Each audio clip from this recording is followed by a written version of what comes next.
As you guys are watching this video, the unthinkable has already happened. James Gunn's Superman has in fact surpassed Man of Steel. Well, in one metric, okay? Because is it going to eclipse the other one? Well, it's possible, especially with the weak competition coming out in August. And well, if Warner Brothers just simply wants to be spiteful against Zack Snyder, they could just leave it in theaters as long as it takes in order for it to pass the total worldwide box office. But yes, as it reads right here, Superman will outgross the Man of Steel at the domestic box office tomorrow. Yeah, when we get the numbers for Monday, which should be out at the time that you guys are watching this, I don't have them right now, but yeah, it's within a stone's throw, and we're going to take a look. But yes, becoming the highest grossing Superman solo film domestically. But you take a look at everything else, and well, it's not quite as pronounced. It looks like the international numbers are slightly catching up to the domestic box office, but because this thing started so intensely muted to begin with, it's not quite the rip-roaring success that a lot of those James Gunn's, like, okay, because you got the Snyder bots that are out there. You got the Snyder fans that are just relentless in their advocating for the Snyderverse to be restored, and Zack Snyder needs to have his appropriate vision realized. Yeah, sure, whatever. I think he's a hack. I think he's always been a hack, and if you know it, or rather think that his take on DC characters, you know, it needs to be respected, and that Warner Brothers can sell the rights to Netflix, and he can go work on stuff over there, even though his own unique original franchise in Rebel Moon, he doesn't even want anything to do with at this point in time. But yeah, you want to go ahead and live in that fantasy world, go for it. The worst thing that Warner Brothers ever did was just allow you to be listened to with the Snyder cut of Justice League, because now you're never going to leave them alone. But I think very quickly, James Gunn supporters, James Gunn bots, Gunn gooners, whatever the hell they're called out there, they're very quickly becoming the most insufferable. Because if you don't love Superman, you hate fun, you're also a Snyder bot, and you're just mad because this movie's a success. Well, I mean, we've seen the budget, the tax documents are out there, and even with your incentives and tax breaks, this film is probably still not going to make enough money to break even. But hey, that's all right, because the gooners that are out there, Gunn's gooners that are out there, they'll tell you that that's all right. This film, Warner Brothers knows it doesn't need to make money. David Zaslav says that everything's fine. They're overwhelmingly happy with Superman's performance. You know, when you start off a brand new cinematic franchise, whenever you're trying to establish a new universe, your first movie, it doesn't need to be a home run. James Gunn says that he's fine with a double. It's like, in what fucking distant, far-off world does that make any sense at all whatsoever? The MCU, your direct comparison. Everything kicked off back in 2008 with Iron Man. That was an unmitigated success. It made hundreds of millions of dollars. Superman is very likely to go on to lose about $100 million. Because, okay, even if you want to run with that $225 million production budget, is that what is continued to be pushed? Yeah, okay, that's what it is out there.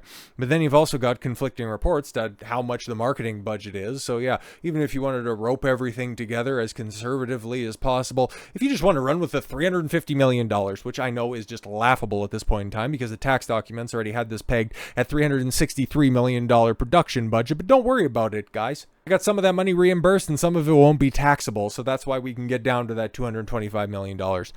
Okay.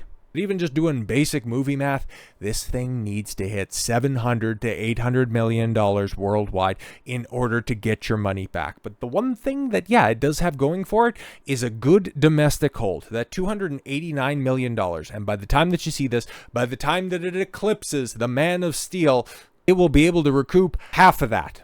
That's how much money that the studio gets, okay? Because the theaters, yeah, they don't put this stuff up. They aren't running a charity over here, okay? They get half of those ticket sales. And internationally, depending on the market, Warner Brothers is only getting between 40 and 25% to those tickets. So good thing that it's doing better domestically. And to be completely fair, it doing better domestically, it's actually doing quite a bit better domestically, because yeah, we've talked about it. And its first week at the box office was in fact spectacular, okay? And its second weekend was also quite good, a 53% drop off, and then in its third weekend a 57% drop off. That's still very, very good. I do believe when it's all said and done, as everything else starts to wind down, given Jurassic World Rebirth coming out of this past weekend just barely crossed $300 million domestically, internationally, it's getting close to $800 million, still not going to hit $1 billion. The first Jurassic World movie not to hit that threshold, and the first one since Jurassic World 3 not to hit $1 billion, not even adjusting for inflation or anything at all whatsoever, because oh boy, then it just obviously becomes the least financially lucrative installment in the franchise. But Superman looks like it's probably going to end up winning the battle of the domestic box office for July. But internationally, it's got an anchor around its neck. But that's all right. Anti-American sentiments, that's why Superman's not succeeding, which is why Jurassic World is doing so well internationally, and why Fantastic Four is also getting hindered because of its overtly American aspects. Yeah, it's almost like that argument never held water to begin with. Looks even more flimsy as the comparisons pop up. But speaking of comparisons, talking about Man of Steel here, but yeah, the domestic box office, okay, yeah, Superman taking off like a shot, okay, and as it sits right now, just a little over $1.5 million domestically, and yeah, Monday will take care of that, so yeah, it will have eclipsed Man of Steel $1 to $1, but if you adjust it, if you adjust it for inflation, yeah, it's never going to hit that $400 million domestically. I really don't think so, man, okay, because yeah, it's going to be slowing down, even with a lack of competition in August. We're getting to a point in time where, especially if Fantastic Four really does fall off, if it has that stereotypical Marvel second weekend, Hollywood's looking atrocious in August, September, and it's not until October people are going to be coming back to the theaters. And yeah, the idea that Superman worldwide is going to eclipse Man of Steel, yeah, might win the battle of the domestic dollar-to-dollar comparisons, but adjusting for inflation, you're out of your depth. And getting over 600, or rather just simply cracking $668 million to beat it out worldwide, it's not going to happen. It's not going to happen at all. So what does that mean for the DCU moving forward? Well, theoretically, the next battle that's going to be on the horizon is going to be against Batman Part 2, that's going to be an interesting one, because Batman 1 came out, 2021, and Part 2 is not going to be out until, what's the tentative release date? October of 27? Holy shit, man. That's wild to think about, but it's also wild to think, okay, what's the health of the theater industry going to look like in 2 years' time? And also, how well is Matt Reeves' interpretation of Batman, his take on DC characters, going to look compared to James Gunn's take on it? And yeah, you might have been able to dissuade some people who can't do basic math on the Snyder front, but yeah, when you got an apples-to-apples comparison running with arguably DC's most popular character, I mean, where you might have survived one battle, but the war is far from over. Superman hits, $250 million in the U.S., while Batman nailed $500 million globally at that point in time. As of last Wednesday, James Gunn's Superman continues to perform admirably at the U.S. box office, but international gross, hasn't measured up. It's getting closer. It was it was a lot more pronounced in its first couple of weeks, but yeah, it's over its third weekend, it's doing a little bit better. But yeah, on Wednesday it was revealed that Superman crossed $250 million. Last weekend, the film did slightly better than expected once actuals came in, dipping just a minuscule 53.2%. As of Tuesday, Superman has earned around $253 million. The Batman at that point in time, which made $252.5 million in the same time frame, Superman has been holding up better during the weekdays. And yeah, I'll be interested to see, now that the entire slate of July blockbusters is out, what are things going to look like heading into August, and what is the DCU going to look like moving forward? Because the next thing out the chute, okay, Supergirl coming out, May or June of next year, which honestly looks so atrocious, I couldn't even care less.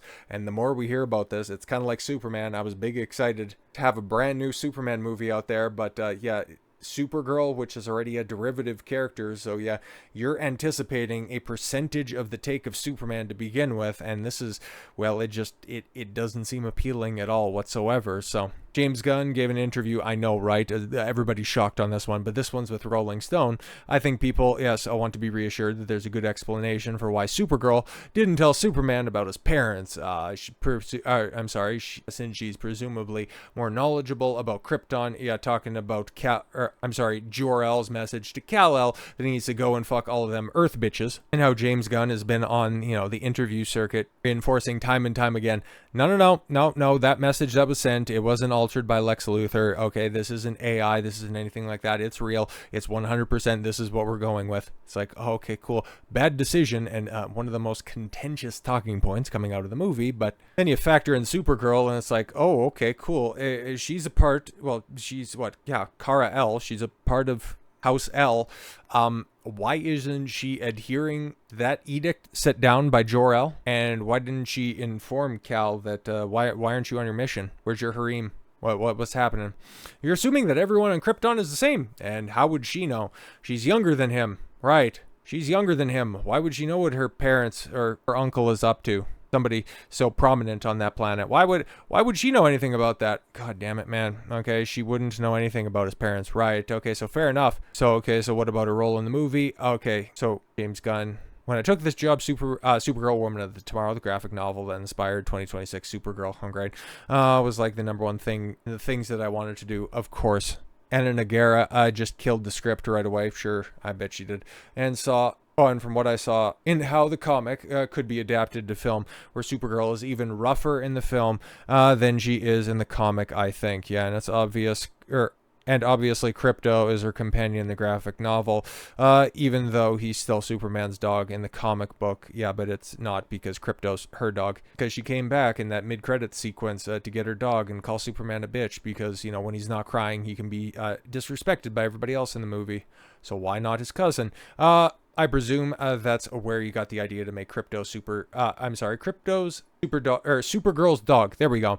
Oh yeah, that's right. That's how it came about. Yeah, so it's going to be about drunken whore party girl Supergirl, okay, with her little canine companion, because we need to have our little Grogu equivalent for the DCU, and that's going to put butts in seats. Holy shit, man. Something that James Gunn could have done off-rip to bridge the gap, because nothing against David Corenswet, and he comes from a long line of Superman actors who are just, undone by the script. Great casting, looks great in the role. It's just what he's told to say or not say on camera, what he's told to do or not do on camera, paints him in a very terrible light. But honestly, like, if James Gunn could have just continued on with Henry Cavill, somebody who has incredibly wide appeal, well, if you just cast your mind back to when James first took the job, probably before he started to assess the importance of the Supergirl script, because Supergirl was supposed to be quite a bit along, or rather further along the release schedule for the DCU, because the second movie out was supposed to be The Authority,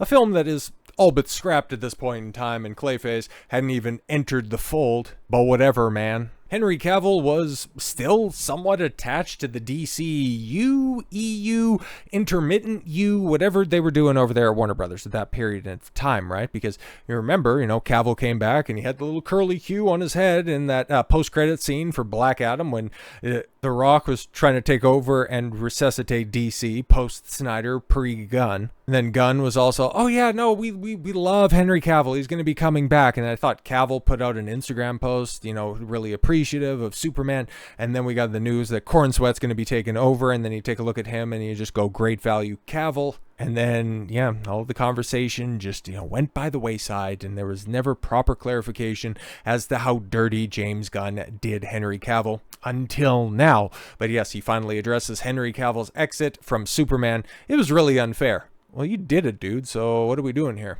Okay, it was weird in 2022 to see Henry Cavill announce he was back as Superman after Black Adam, yeah, and shocking to see him retract the statement he made to his fans in an Instagram video mere weeks later.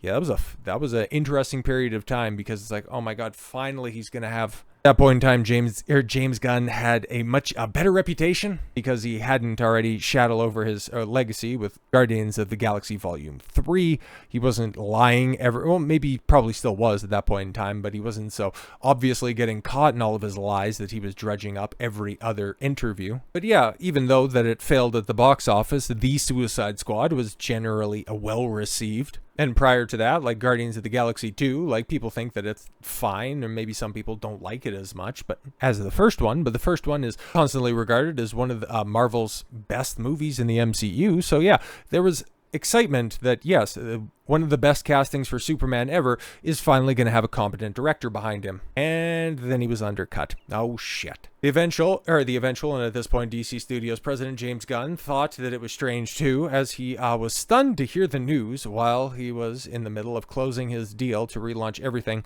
under the management of Warner Brothers Discovery and its CEO David Zaslav. Interesting, because James Gunn, if you recall, and we've talked about this before, he was offered the Superman role. Okay, he was offered to direct a Superman movie back in 2018 when Henry Cavill was very much Warner Brothers Superman at that point in time. So where's the communication there? Okay.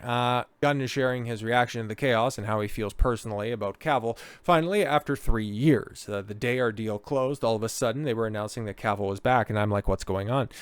We know what the plan is. The plan was to come in and do Superman. Yeah, so it was really unfair to him, and it was a total bummer, Gunn said when he was talking with Josh Horowitz on the Happy Sad Confused podcast. Gunn and his partner at DC, Peter Safran, said the right thing to do was to sit down with Cavill, whom Gunn called the sweetest guy and a gentleman, and break him the news that his Insta update was unfortunately premature. So Peter and I, the right thing to do was sit down with him and talk to him, and we sat down, we talked to him, and he's an absolute gentleman, a great guy about it. Interesting. I wonder if that was in on and around the same time that Gal Gadot was reaffirmed that, oh yes, I am going to be getting a Wonder Woman 3 movie. I can't believe that James Gunn has so many great plans for the character involved in his vision for DC. Oh no, wait, it doesn't involve me. Oh damn. James, you have to give me a call. You have to call me back to be Diana. Ugh, just always terrible casting. I remember exactly where I was when it was announced, and it's like the skinny bitch from Fast and the Furious 5. Like, what the fuck are we doing, dude? But anyways, before he wrote that he wouldn't be the Man of Steel moving forward, Cavill made one request to Gunn and Safran, and that he be the one to inform fans directly that the situation was. Oh, what a great guy. He said, the only thing that I asked is that I'm able to reveal it myself as opposed to it coming from you guys. And I'm like, yeah, that's he's a class actor, and he's been from the start. So the problems arose from internal conflicts at Warner Brothers where people were jockeying for positions they'd ultimately lose. There was a vacuum at the time, and a lot of people were trying to be as diplomatic as possible. They were trying to take on what they wanted to do with DC, and they were trying to force their way. Oh, okay, kind of, Gal Gadot, there you go. It's just never part of the equation for Zaslav, who was head of Warner Brothers Discovery. The players at Warner Brothers were responsible for the confusion may have included a Black Adam star, Dwayne Johnson, as team at $7 Promotions, and former DC film head, yes, Walter Hamada. But yeah, James Gunn really wants to, clarify the state of the DCU, and he wants to have a clean break from the DCEU, and that's why Peacemaker gets a season 2. His wife continues to be employed, so does his brother.